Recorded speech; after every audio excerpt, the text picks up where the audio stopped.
All right, today we're diving into one of the most, fascinating but also really controversial parts of AI, and that's deepfakes.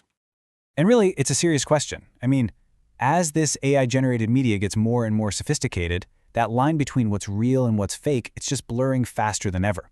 So in this explainer, we're going to try to separate the hype from what's actually going on. Okay, so first things first, what are we actually talking about here? Because this technology, it is moved unbelievably fast. It went from being this weird niche online curiosity to a major societal issue in what feels like the blink of an eye. So, at its most basic level, a deepfake uses something called deep learning to convincingly mimic real people. Their face, their voice, everything. One of the classic ways this is done is with something called a GAN, a generative adversarial network.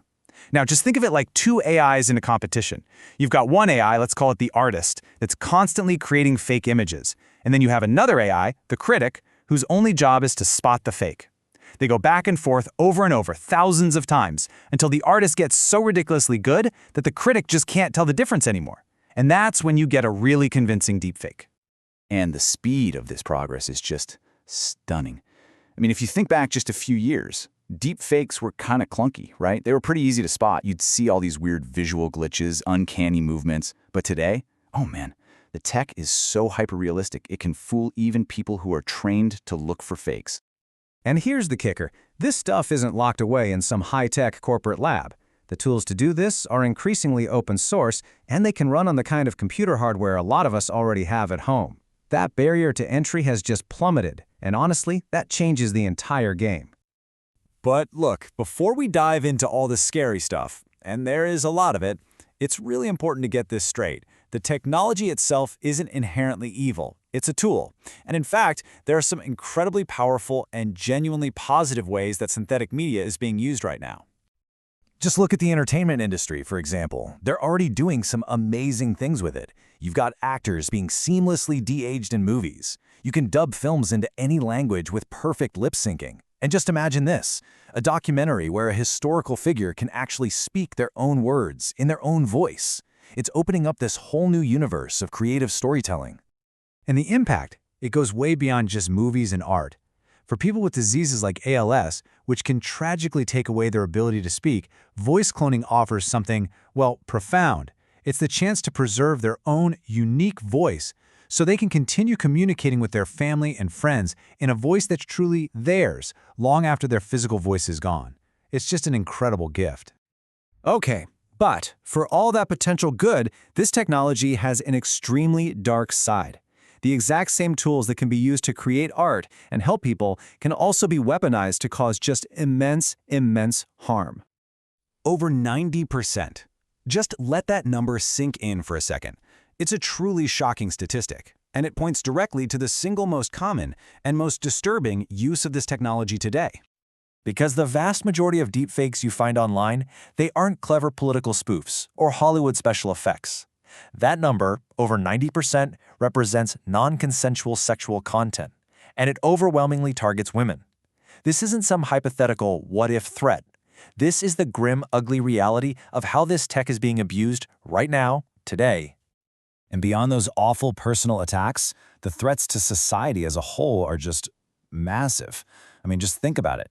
Imagine a fake video of a political candidate suddenly dropping out of a race, released the night before an election, or a faked audio clip of a CEO that causes a stock market to panic. We're already seeing these voice cloning scams used for financial fraud. The ultimate risk here, the big one, is the complete erosion of our shared reality, of trust itself.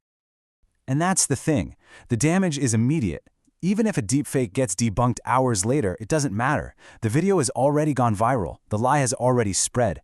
That seed of doubt has been planted. You know that old saying? A lie can travel halfway around the world while the truth is still putting on its shoes? That's a deepfake. So, what do we do about all this? It can feel pretty bleak, I know, but there is a growing effort to build up our defenses against the malicious use of this technology. It is, quite literally, a fight for reality itself. What's happening right now is basically a technological arms race, a cat-and-mouse game. On one side, you have the AI tools for creating deepfakes, and they're just constantly getting better, faster, more realistic. And on the other side, you have AI-powered detection tools that are being trained to spot the tiny, subtle giveaways that our human eyes would probably miss, like unnatural blinking patterns or weird digital artifacts. It's this constant cycle of creation and detection, innovation and counter-innovation. But here's the thing. Technology alone is not going to solve this. It can't. The real solution has to come from 3 different directions at once. First, yes, the tech. We need better and better AI detection tools. Second, we need policy. That means laws and clear rules for social media platforms that require labeling AI-generated content. And third, and this might be the most important one, is education. We have to foster a sense of critical media literacy in all of us, so we instinctively question what we see online. And we are starting to see some of this happen. The EU's AI Act, for example, is a huge step forward. It has specific rules just for synthetic media. You're also seeing major platforms like TikTok and Meta starting to roll out tags for AI-generated content. Now look, these are early days, and the enforcement can be a little patchy, but the response is finally starting to take shape. So really, when you boil it all down, you're left with this fundamental duality. This technology is just an incredibly powerful tool. In the right hands, it can be used to entertain us, to empower people, to educate.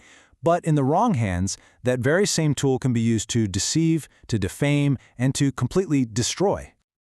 Look, this technology, it's not going back in the box. The genie is out of the bottle. It's here to stay, and it's only going to get more and more realistic. So the real challenge ahead of us isn't trying to stop it. That's impossible. The challenge is building the systems, the laws, and maybe most importantly, the critical thinking skills that we all need to navigate this new reality. The future really isn't about the technology itself, it's about how we as a society choose to respond to it.